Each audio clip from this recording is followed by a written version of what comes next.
Hello, and welcome to Retention Chronicles, the customer retention podcast for e-commerce marketers. I am your host and fellow ecom marketer, Mariah Parsons. Tune in as I speak with D2C founders and operators about strategy that works and strategy that doesn't. Of course, we are able to have these conversations because of our podcast sponsor, Malomo. I have seen thousands of brand operators power their order tracking with Malomo to make every single message count. As a consumer, I personally have come to expect that brands have a phenomenal post-purchase experience, or else I'm not really shopping with them again. And a lot of consumers are this way. 84% of shoppers won't return if they have a bad shipping experience. And it feels so important for e-commerce brands to have a good pre-purchase experience. You're trying to get that acquisition. Your customers are coming through the door. They're coming through your website. It is a very personalized experience. You have pop-ups that are timed well. You have customer testimonials that are easing fears. You have well-timed cart abandonment emails, all of that stuff. And then you purchase with a brand, and sometimes there's no communication, and it leaves you wondering, it leaves you mad, maybe scared that you fell for a scam or something like that. And so I think it is such a smart decision to have your transactional shipping emails and SMS not just be about only business. Malomo helps turn them into a powerful marketing tool. What does that look like? It means you can cross-sell other products on that branded order tracking page. You can put educational content on that page. So if you have something that consumers will have to learn how to use for the first time, you can put that there. If you have recipes that they could, use your product for when they first get it, you can put that there. Your social media, everything, frequently asked questions, whatever you want, you get the control back so that you're not sending your customers to a carrier tracking page. You're putting them right back on your website, and you're also keeping them informed about their order status while you do it. That's the beautiful thing about this platform. If you're ready to turn your order notifications into a marketing channel and join thousands of e-commerce brand operators in making their customers happier while also adding to your brand's profits, visit gomalomo.com. That's GOMALOMO.com. Hello, everyone, and welcome back to Retention Chronicles. I'm psyched for our episode today. Jesse, thank you for joining me. It's going to be a great one. I know that we have a lot of similar topics, similar things, a lot of symbiotic, topics in the ecom world that I know our listeners are going to be really excited to hear. So with that, I'll pass it over to you to say hello and kind of give the audience a little bit of a background on yourself. Thanks. Hey everyone, I'm Jesse Kaufman, founder, CEO of Shipping Tree. We're a e-commerce focused 3PL, 4 locations nationwide. So we have Chicago, Columbus, Ohio, Dallas, and Southern California. We have a 5th opening later this year in Pennsylvania, so keep an eye out for that. But yeah, so I got into the space. It's been like 8 years now. Um, Kind of like a typical founder journey for like a 3PL founder, I think. Um, was looking for a 3PL. In fact, I didn't even really know what a 3PL was. I was like looking for a company to do what a 3PL does. And then I discovered the world of 3PLs. Very early days e-commerce, like Prime had just launched, Shopify wasn't public yet. So I was early.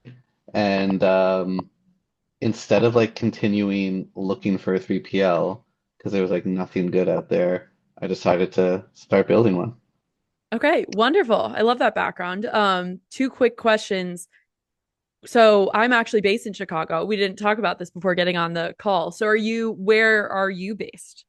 I'm based in LA. Okay. Okay, gotcha. I Yeah. didn't know that you guys had um, had roots here in Chicago. So that's Yeah, awesome. it's a new facility, so it's in Is it? Sauk Okay. Village. Yeah. Okay, cool.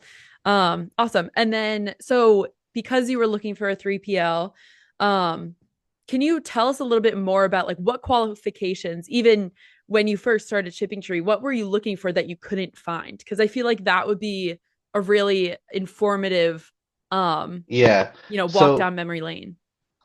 yeah, like what I was looking for back then is actually they're like table stakes now, those traits. Like if a 3PL today doesn't have what I was looking for 8 years ago, like run away. Yeah. But pretty much what I was looking for was some sort of app that I could manage the 3PL through without having to call someone or like figure out how to set up like an FTP exchange or anything. That was the main one. So I was like kind of shocked at the time um, that there was no technological bridge that was easy to use and pretty to look at, and like a pleasure to use that linked merchants and 3PLs. Obviously, since then, um, a lot of 3PLs have it. I wouldn't say all of them, and there's varying degrees of quality between the apps that 3PLs use. But yeah, that was what I was looking for back then. Okay, awesome. And then tell us a little bit more about what you were looking for the 3PL for. Yeah, so I'm originally from Montreal, Canada, No and way. Wait, I'm Canadian. I'm a dual are you? citizen. Yeah, my dad's from No. Toronto, my mom's from Nova Scotia. So I was born in the Oh, US, but cool. dual citizen. Cool. Yeah, so all my kids are dual citizens. I'm Oh, not. okay. We Oh, relate. yeah. Um, so yeah, you just finished school, started like a business in Montreal where I had signed like these streetwear brands from Scandinavia. Because they're kind of like it's kind of like the Japan of Europe, like attention to detail, really clean designs. Hmm. And I felt they were underrepresented here. So I'd signed a bunch of these and to represent them in North America.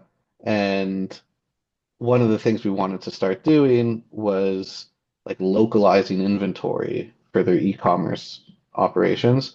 And that's how I started figuring out that we need to work with the 3PL. Looking back, it was like shocking that these companies gave me their rights because like I didn't even know what a 3PL was back then. Um, Funny how we so learn, right? You learn yeah, when you have exactly. to learn.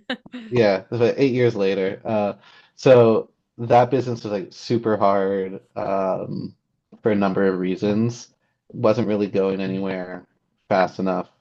Um, so I wrote all these brands saying, "Hey, if it's okay with you, I'm gonna like sell your rights to a friend of mine who has like a distribution business. I'm gonna go build a 3PL, and I'll hit you up when the 3PL is built, and we could Mhm. work together again." And that's what happened. Like most of those brands were our first customers.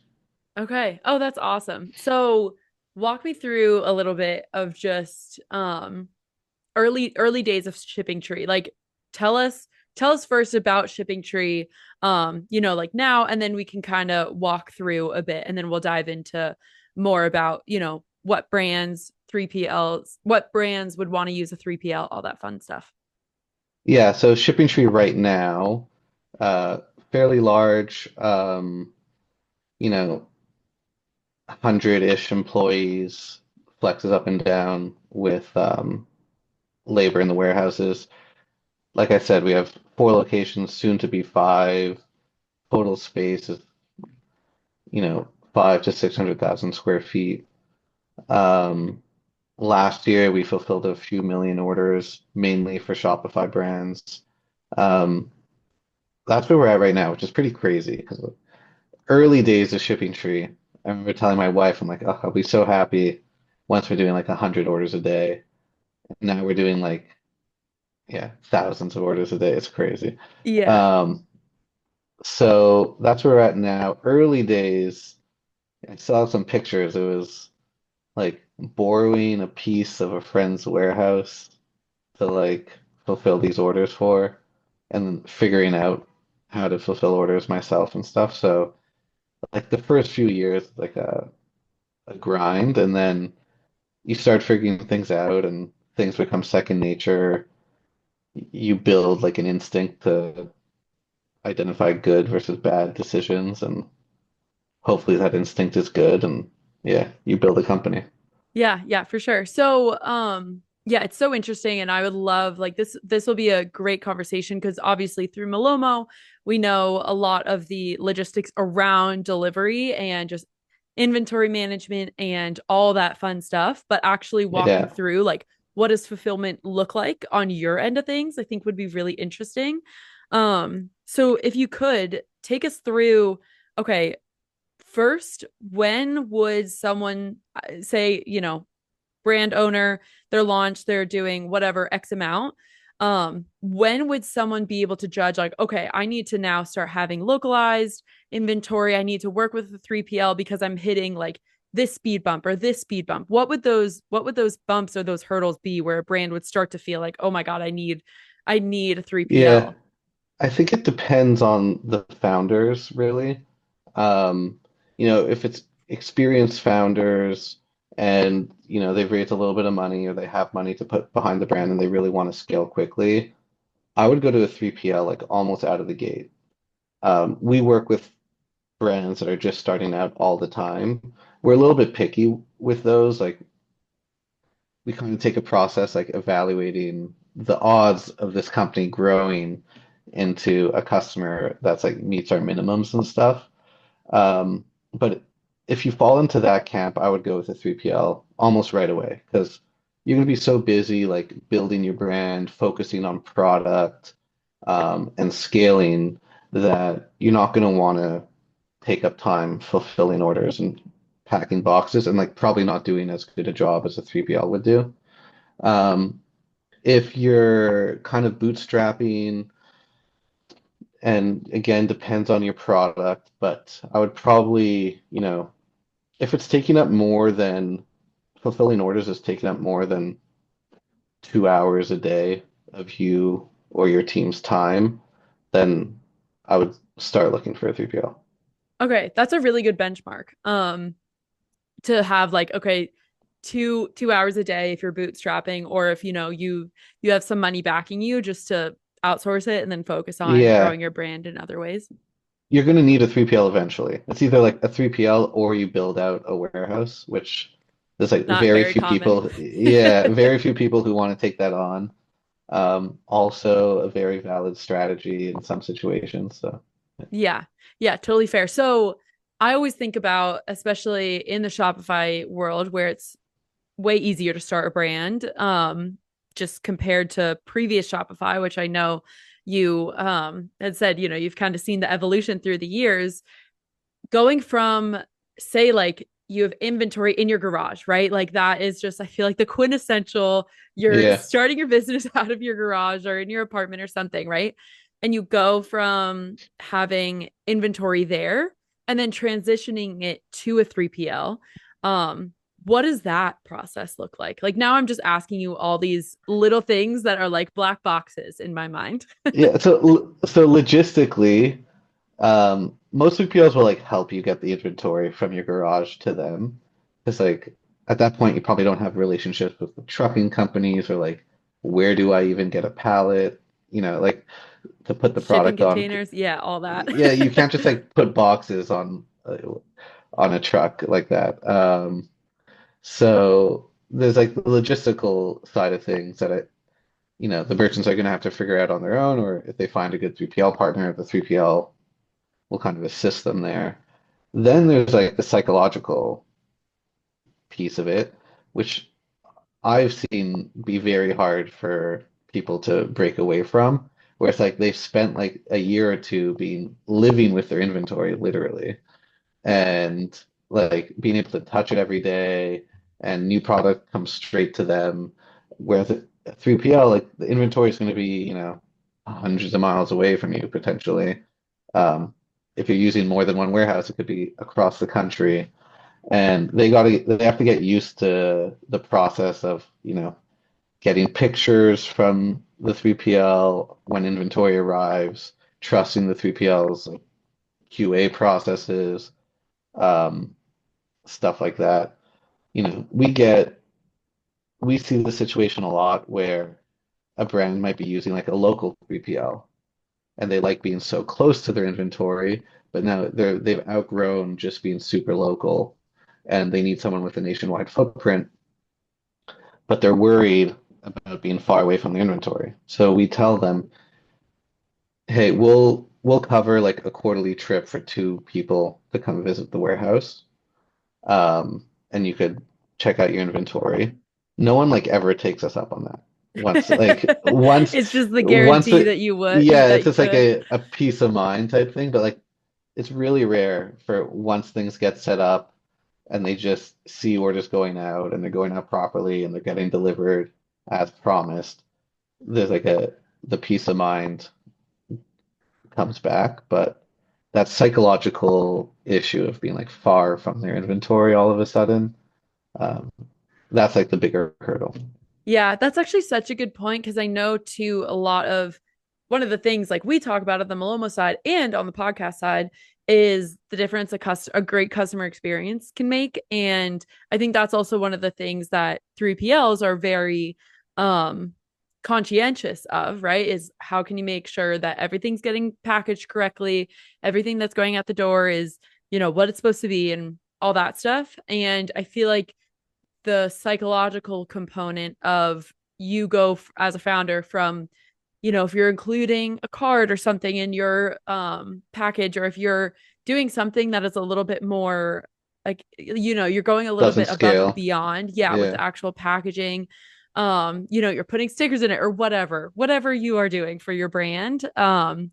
The trust that you have to have in your 3PL is a big component, I would imagine, because it's just out of your control. And most founders I've met, you have the personality to want to get things out and want to do it yourself, and it's very Yeah. hard to relinquish that control and trust other people with something that you've been building for however many amount of months. Yeah, totally. So what are some other things in addition to just like logistics, and then that psychological piece of everything?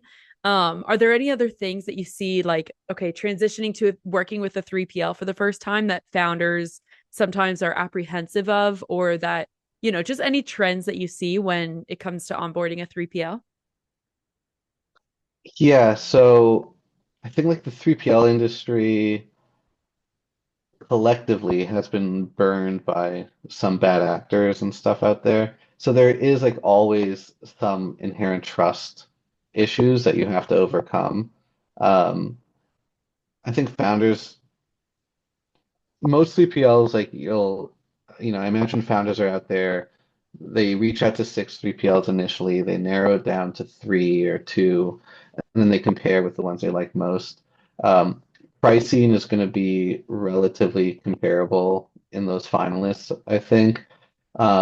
And then I think it's the founder's job to kind of go with their gut in terms of who's going to care about their brand and their products the most, and who kind of has the systems in place to do that properly.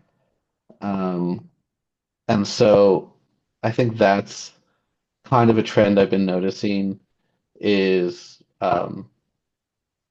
founders coming to us. They really want to speak to other founders that are in a similar position to them or have been in a similar position to them when they came to us. And they kind of need that third party, somewhat independent validation of us to feel comfortable to move forward a lot of the time.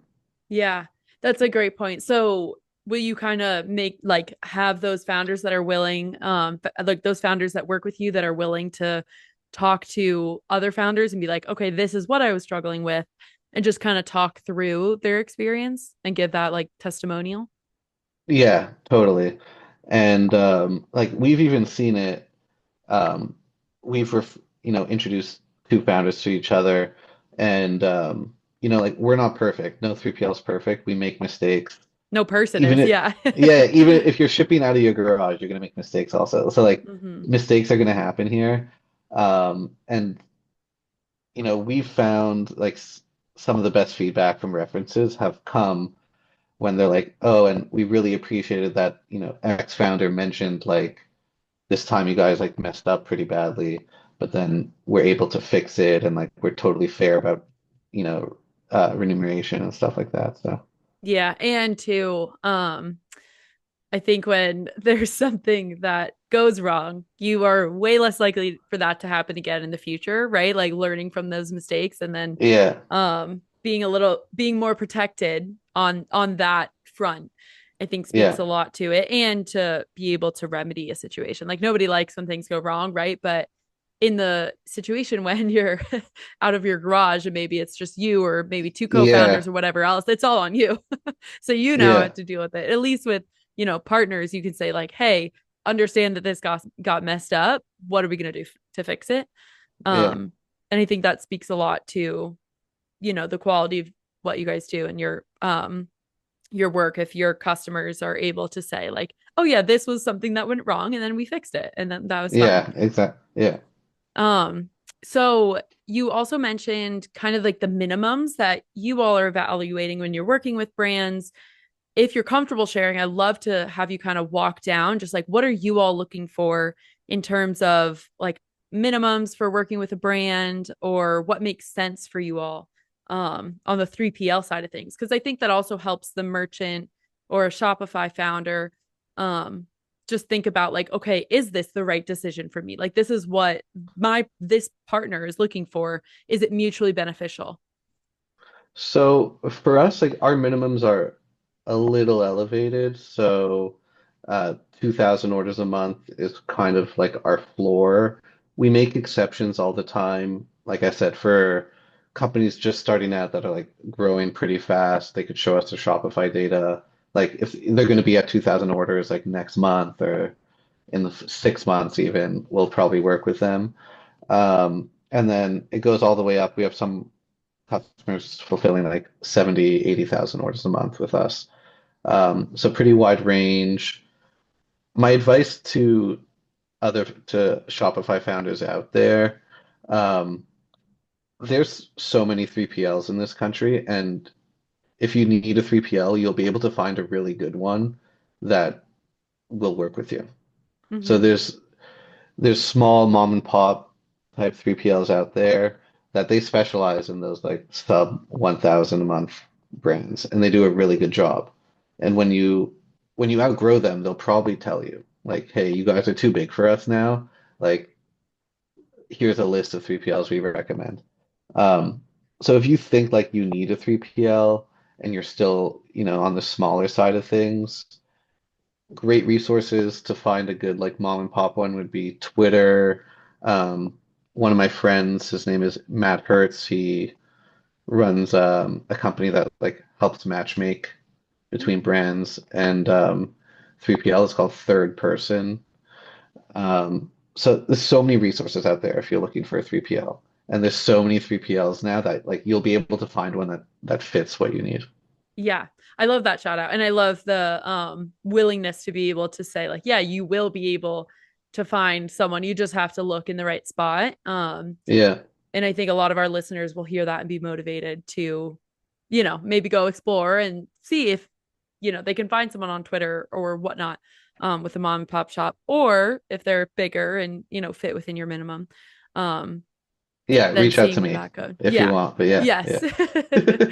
yeah. So I would love to also, we're recording this July. Oh my gosh, mid-January. And obviously New Year is top of mind. And I think there's going to be a lot of change just with supply chain and all that. Um, and international affairs and whatnot in 2024, or oh my God, 2025 for Americans.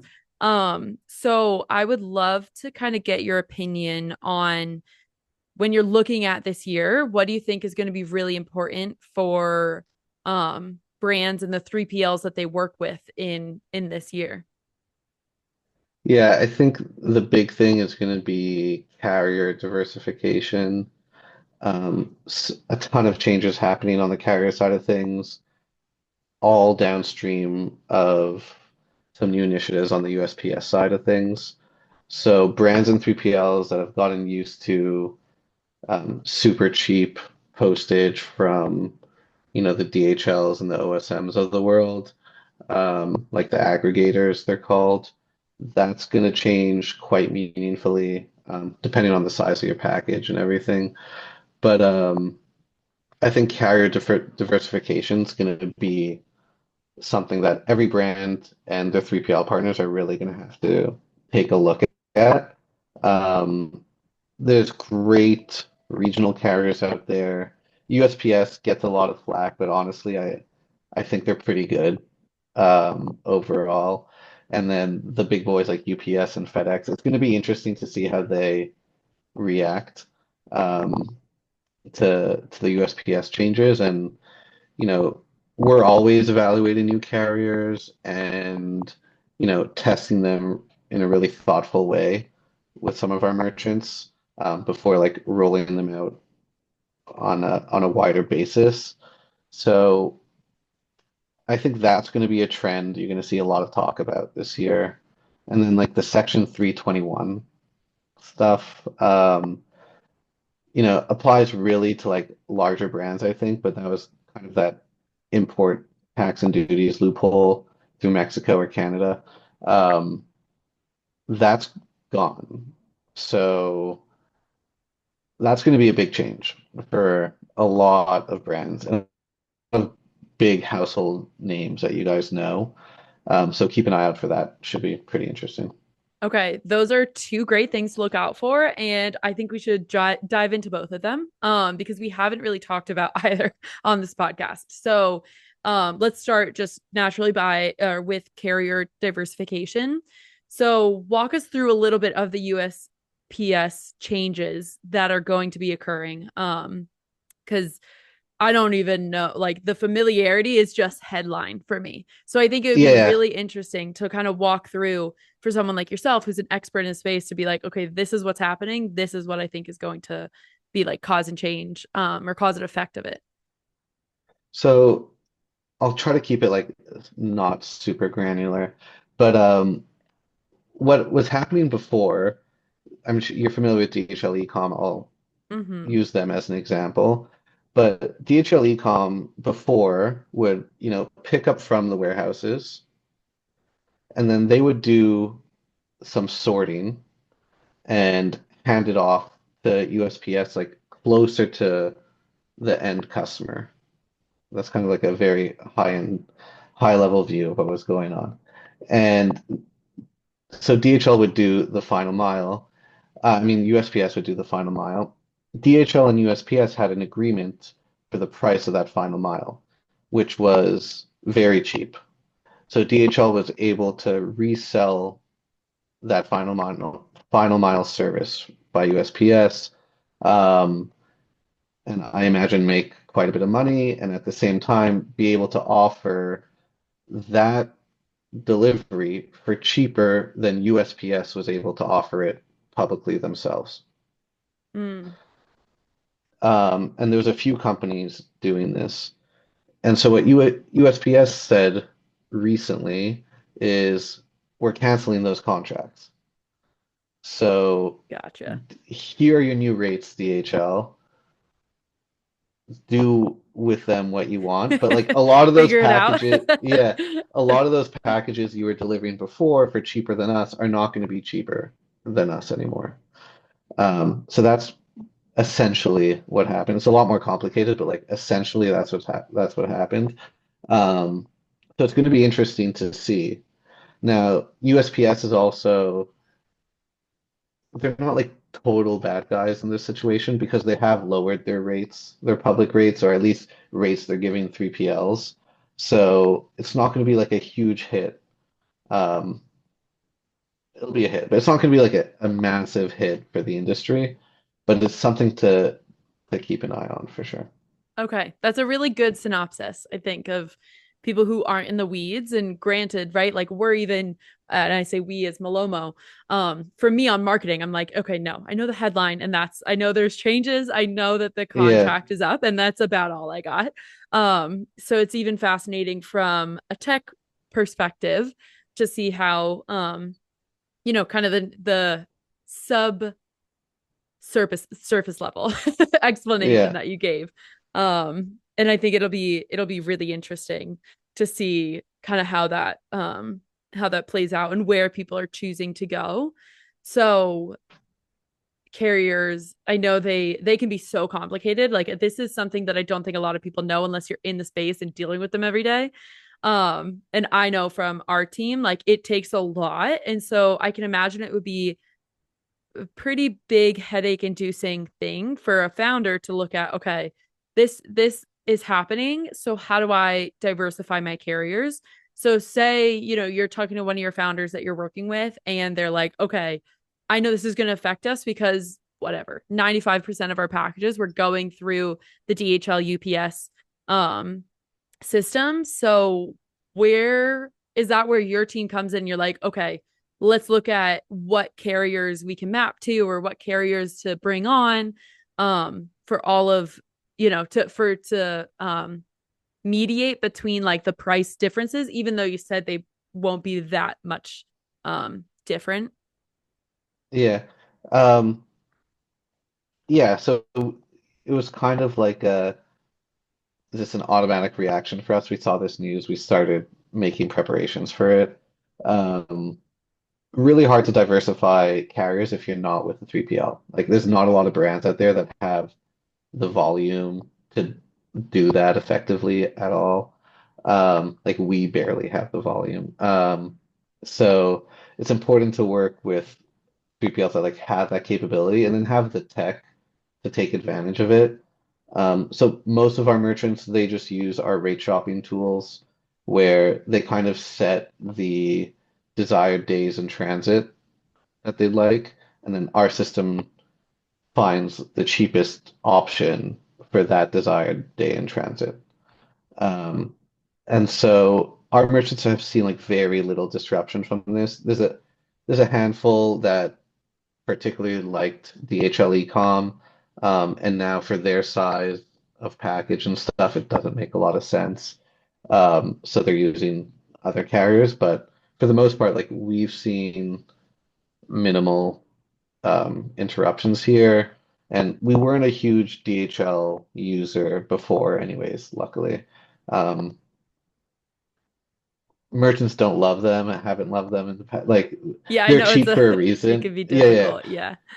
yeah. They're cheap for a reason. So, yeah, Yeah. Okay. So you mentioned the package size. So I just want to double tap on that real quick in that it generally for lightweight. lightweight, right? Okay, that's what I Yeah, thought. sub 1 pound. That's where there's going to be like the most carnage. Yep. Okay. Okay, cool. Okay, so now kind of the second trend or second thing that you are looking at in 2023 that you spoke to, which is the Section 321. Tell us Yeah. about that because that is I'm even less knowledgeable on that. And this is why we have the podcast. So this is perfect. Yeah, so it's like a NAFTA law, and okay, I'm not an expert on this. It's just You articles have I've more read. than me, I Okay, think. So yeah, that's our quantifying system right now. yeah. So it's a NAFTA era rule that allows is essentially a loophole where um, I don't want to name a brand, but brand X, an American-based brand, um, they would import their products to the US, and then at import they would have to pay duties and taxes. Whatever the duty rate is on that commodity, they would pay. What Section 321 allowed for was entry to Mexico or Canada. Um, Mexico usually because the goods wouldn't be subject to import duties there. So they would import for free essentially to Mexico. And then what Section 321 allowed for was any order going to the US under $800 in value had no duties on it. Hmm. So brands would be able to fulfill from Mexico directly to the US, and not pay any duties on the product. And their customers wouldn't pay any duties on the product. Um, the Biden administration, I think in like November, announced that they're closing that loophole. I forget how. I think they were perhaps lowering that threshold of $800 to making it much lower. I forget the specifics, sorry. No, no, Um, no, don't but apologize. This is good. but recently the president of Mexico kind of just like stepped in front of it and said, we're not allowing this anymore.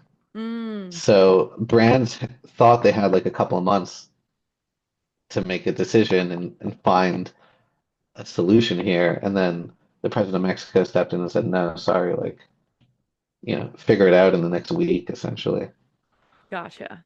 Okay. So there's been a Yeah. major scramble then to figure Yeah. that out.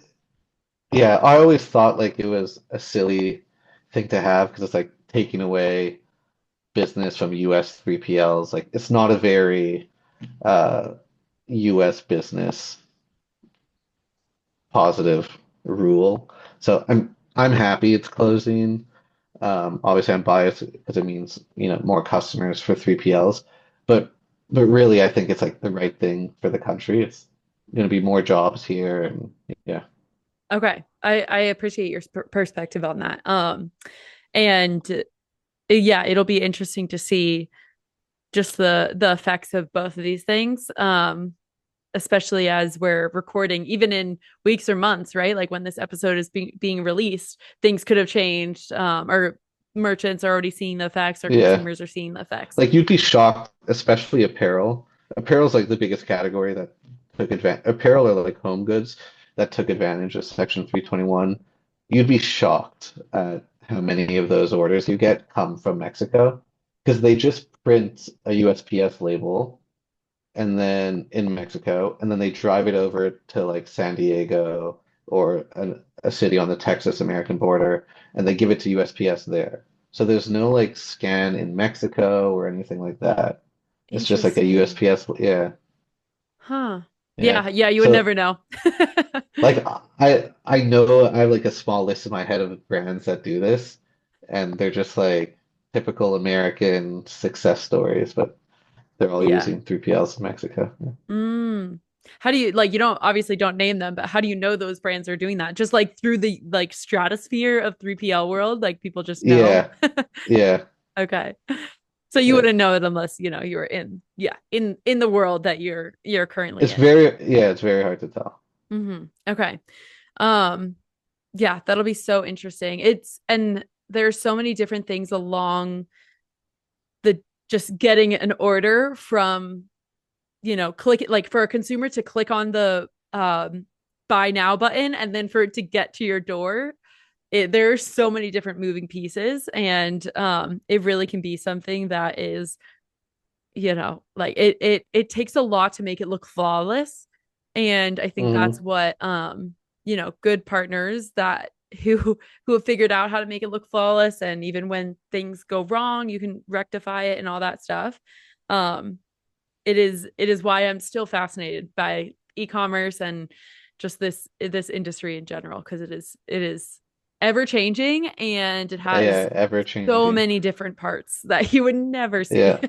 Oh, um also like the TikTok ban. That's going to be a big one. yep, yes, Yeah. yeah, and very timely. In the Yeah. next couple of days, we'll see what's Yeah. happening. So yeah, it'll change. I mean, yeah, a lot of brands I know are looking at their current strategy of like, okay, where do we go based off that TikTok ban specifically and everything else. So this has been a blast to have you here and just kind of dive down into the 3PL world of things. It is something that I sit very tangential to, but am not in the weeds. That is much more our product and CS team. And so it's always a fun time when I get to put that hat on for a while. So thank you for making the time, and it's been a joy. Yeah, of course. That's fun. Good, good. I'm glad to hear it.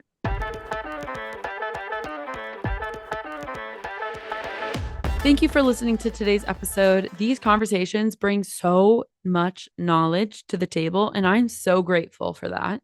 If you haven't already, please subscribe, follow us on social media, and tell us who our next guest should be on our website. Let's give another shout out to our day one sponsor, Malomo. As you know, Malomo is an order tracking platform that enables Shopify brands to take control of their transactional email and SMS through branded order tracking pages. That means you can ditch those boring all white carrier pages. You know, the ones I'm talking about. Everyone has seen an ugly tracking page in their life. And you can swap it with a page that matches your brand. Customers like you and I obsessively check order tracking an average of 4.6 times per order. That's why leading Shopify brands are turning that engagement into customer loyalty and revenue through branded order tracking.